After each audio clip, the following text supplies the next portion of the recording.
Et au moment où on aborde cette actualité judiciaire, nous recevons pour vous, chez vous, le ministre de la Justice, des Droits de l'Homme et des Libertés publiques, Mamadou Niédéba Coulibaly. Bonsoir, monsieur le ministre. Bonsoir, monsieur Diarrassouba. Quel commentaire faites-vous, dites-nous tout de suite, de l'ouverture de ce procès sur l'assassinat du général Robert Gueye?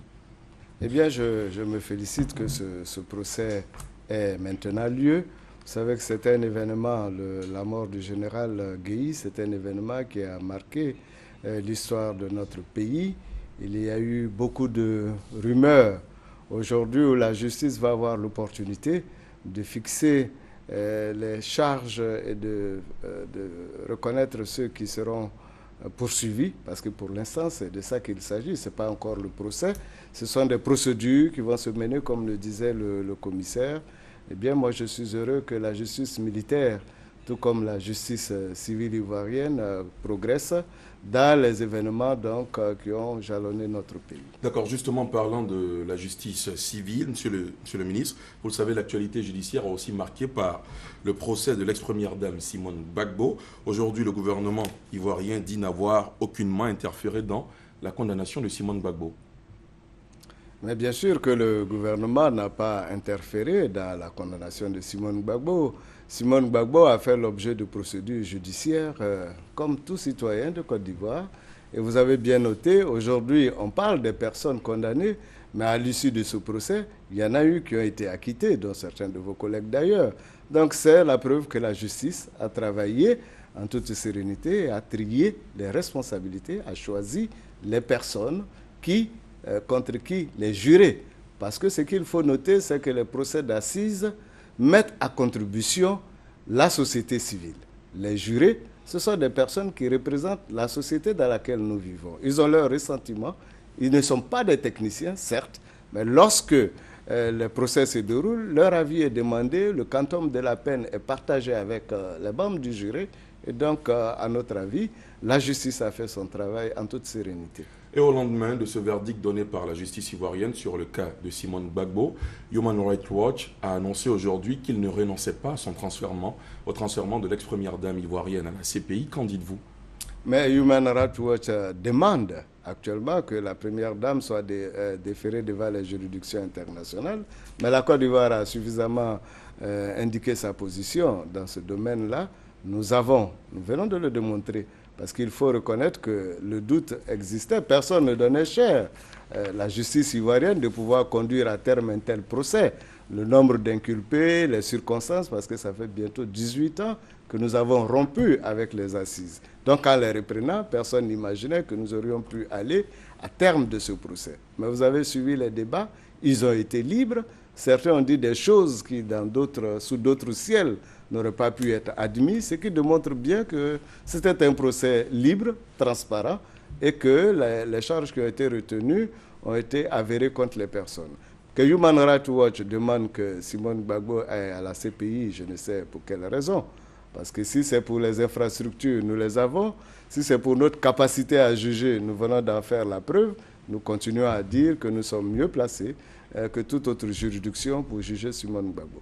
Monsieur le ministre, autre sujet que nous abordons avec vous, vous vous apprêtez à présider les travaux du Conseil des ministres de l'Organisation pour l'harmonisation en Afrique du droit des affaires, OHADA. Pourriez-vous déjà nous expliquer en quelques mots les missions de cette organisation, succinctement?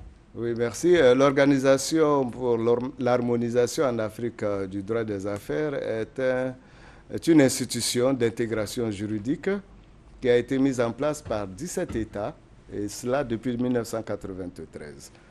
Les États africains et même de l'océan Atlantique Indien ont déterminé que le fait d'avoir une seule législation en matière des affaires faciliterait donc l'émergence de nos États.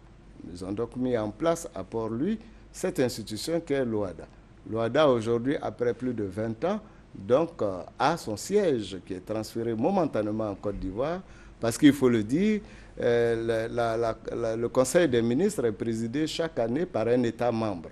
La Côte d'Ivoire s'honore pour la première fois pour présider cette instance, et donc dès demain, nous ouvrirons à Abidjan les travaux de cette institution qui est à sa 38e session. Et quelles seront les principales questions que vous traiterez demain? Eh bien, à ce niveau, nous avons le besoin donc de doter notre institution du budget parce que nous avons eu quelques difficultés pour l'année passée, de doter notre institution d'un budget de fonctionnement. Nous allons demain nous y atteler. Nous allons également renforcer les capacités de cette institution à travers donc, la Cour commune de justice qui en fait beaucoup pour les 17 États membres. Aujourd'hui, nous allons donc accroître le nombre de juges pour permettre à l'OHADA d'être de plus en plus opérationnel, disons fonctionnel avec la Cour commune de justice. D'accord. Dernière question, Monsieur le ministre. Quelle est l'impulsion que la Côte d'Ivoire entend donner à l'organisation pour marquer sa présidence? Eh bien, vous le savez, la Côte d'Ivoire est inscrite dans un mouvement d'émergence, comme l'a prôné le chef de l'État. En toute chose, lorsque nous devons intervenir, nous devons avoir ce cap en objectif. Donc, pour nous, il s'agit d'impulser au Conseil des ministres de l'OHADA une vision qui va nous amener effectivement vers aussi l'émergence de cette institution, qui aujourd'hui, j'avoue, est déjà une fierté, parce que beaucoup de nos partenaires étrangers, techniques et financiers admirent cette manière pour les Africains de pouvoir à 17 se mettre d'accord pour avoir une seule loi applicable dans les 17 territoires et prendre des décisions qui concernent la gestion de leurs deniers publics à travers les budgets des institutions de l'OHADA. Donc nous nous félicitons que cela soit déjà et nous comptons y apporter modestement toute notre énergie pour que l'OHADA aille de l'avant et que nos pays et surtout nos populations qui sont concernées par ces questions-là aient un meilleur essor. Merci infiniment à vous, Monsieur le ministre de la Justice, des Droits de l'Homme et des Libertés publiques, Mamadou Nyeneba Coulibaly. Avec vous, on a évoqué l'actualité judiciaire marquée par le procès de Simone Gbagbo ainsi que l'ouverture du procès relatif à l'assassinat du général Robert Gueye. Et enfin, on a parlé du Conseil des ministres de l'OHADA que vous présidez. Une rencontre s'ouvre demain à cet effet.